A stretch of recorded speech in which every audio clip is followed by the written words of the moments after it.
여러분 안녕하세요. 단호만 인싸 헬로킴입니다. 구독, 좋아요, 꾹.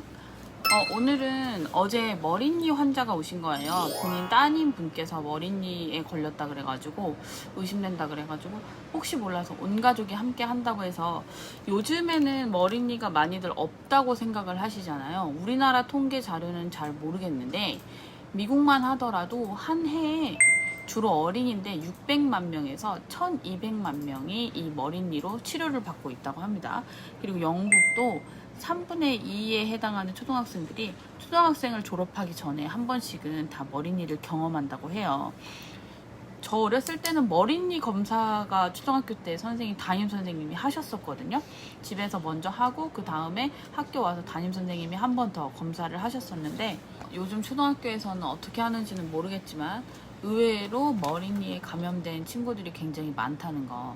자녀가 지속적으로 요 귀 뒤를 포함해서 여기 뒷목 쪽을 계속 긁는다고 하면은 머리니를 한 번은 의심을 해볼 필요가 있는데, 이 머리니를 어떻게 아냐면 이 참빗이라고 있어요. 저희 이 약에 보시면, 일단 약은 설명을 해드릴 건데, 이렇게 보시면 석회랑 머리니 제거용 참빗이 여기 안에 들어있어요. 아주 가느다란 빛 있잖아요. 그걸로 머리 뒤를 이렇게 빗어보면 거기서 알이라든지 조그만 머리니가 통 튀면 이제 머리니에 감염이 됐구나 라고 알 수가 있는 거예요. 아셨죠 여러분? 이제 머리니에 대해서 설명을 해드릴게요. 자, 저희 단골분한테 제가 머리니에 대해서 그럼 증언을 들어보도록 하겠습니다. 예전에는 머리니가 어땠나요? 저 60년대에는 머리니가 항상 많았죠. 어떻게 많았어요? 그냥 뭐라 그럴까, 그때는 잘 씻지도 않고, 예? 그랬어요. 그래가지고 물도 반 친구들도 다 많았나요? 많았어요. 가족들도 다 같이? 네, 그럼 머리니가 뛰어다니는 게 보였나요? 보였죠. 헉! 참비실을 이렇게 있으면 두두두. 두두두두. 그럴 때는 치료를 어떻게 했나요? 그냥 무조건 비싸서 죽이는 수밖에 없어요. 아. 해충도 많았고. 해충도 많았고. 해충약은 다음번에 한 번 더 다루도록 하겠습니다. 아이들을 키우실 때 아이들 때 반에도 있었나요? 많았죠.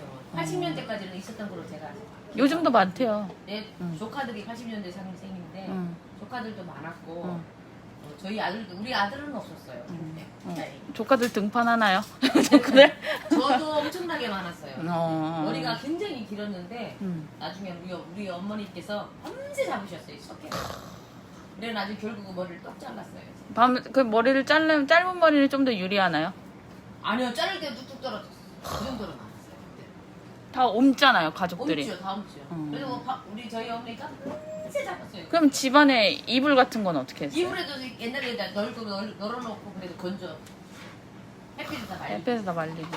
그때는 그랬어요. 그때는 그랬어? 머리니는 생긴 게 아주, 이렇게 말하면 좀 그렇지만 극혐 중에 하나예요.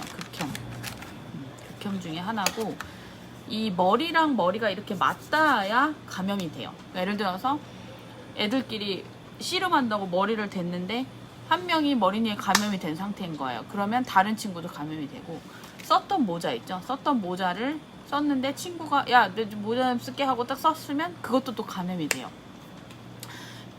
의류를 통해서도 감염이 되고요. 베개포, 침대를 통해서도 감염이 돼요.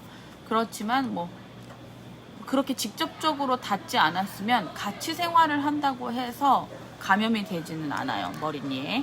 그러니까 만약에 가족 중에 한 명이 의심이 되면 온 가족이 참빗으로 머리를 빗어보시는 걸 권해드릴게요. 그리고 미용실을 자주 가시는 분들은 특히 문제가 없는 게, 미용실에서는 자세히 보시잖아요. 그래서 괜찮은데, 이제 여자애들 같은 경우에는 미용실을 그렇게 썩 자주 가지는 않아요. 머리가 길기 때문에. 이제 그런 친구들, 남자애들 중에 머리를 파마한 친구들이라든지 자주 미용실을 안 가게 되시는 분들은 조금 잘 보시는 게 좋아요.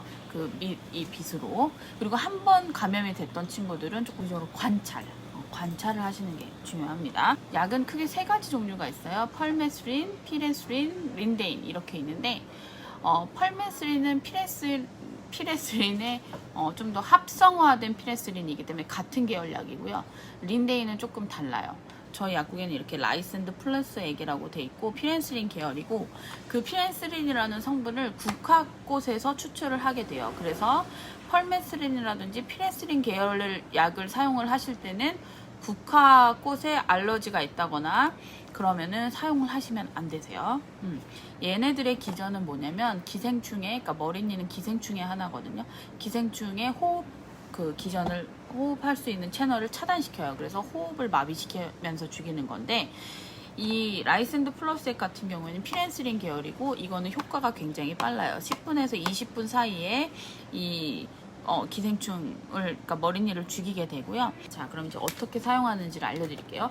저희 약국에는 라이센드 플러스 액이라는 게 있고요. 이거는 피렌실린 계열의 약이에요. 어떻게 돼 있냐면, 먼저 어두운 색을 깔아요, 바닥에. 그리고 이제 아이를 앉힌 다음에 여기 이렇게 돼 있잖아요. 그러면 여기서 20g씩 나눠져 있거든요. 그래서 한 컵에다가 20g 여기서 요거를 발라가지고 뒷목에 싹 발라줍니다.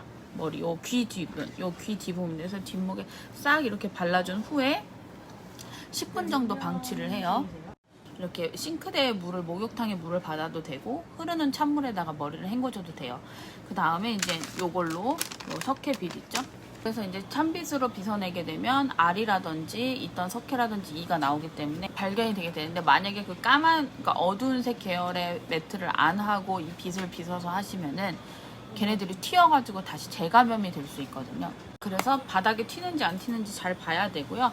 한 명이 의심이 되면 온 가족도 그 빗으로 한 번 더 다 확인을 해봐야 되고, 이거 같은 경우에는 피렌실린 같은 경우에는 처음 이렇게 도포를 하게 되면 45%의 머리니가 죽고, 7일에서 열흘 있다가 한 번 더 하게 되면은 95%까지 효과가 있다고 합니다. 그러니까 한 번 하고 나서 두 번째는 일주일 뒤에 한 번 더 하시고, 펄메스린도 마찬가지예요. 펄메스린은 피렌실린에서 약효가 있는 것만 딱 추출을 해서 만들어 놓은 약인데, 그것도 사용법이라든지 이런 거는 똑같고, 근데 린데인 같은 경우에는 우리나라에도 있는지 없는지는 사실은 잘 모르겠어요.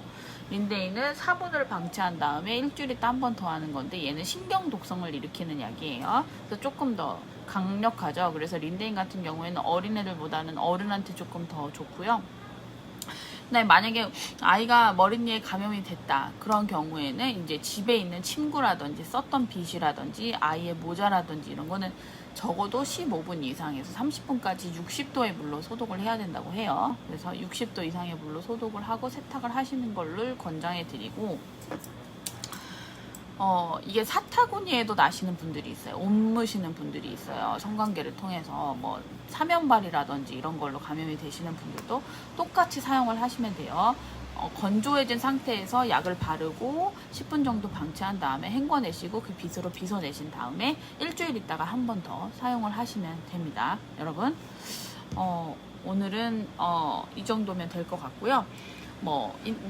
인터넷을 찾아보니까 머리니에 티트리 오일이 굉장히 효과가 좋다, 이런 분도 계시는데, 사실 그거는 약효가 입증된 거는 아니에요. 어디까지나 그냥 뭐라고 하지, 식품 정도로 알고 계시면 되고, 약국에서 일하다 보면 참 다양한 종류의 분들이 오시고 다양한 종류의 요구사항을 갖고 오세요. 여튼 여러분, 오늘은 머리니에 대해서, 사면발이에 대해서 한번 알아봤고요.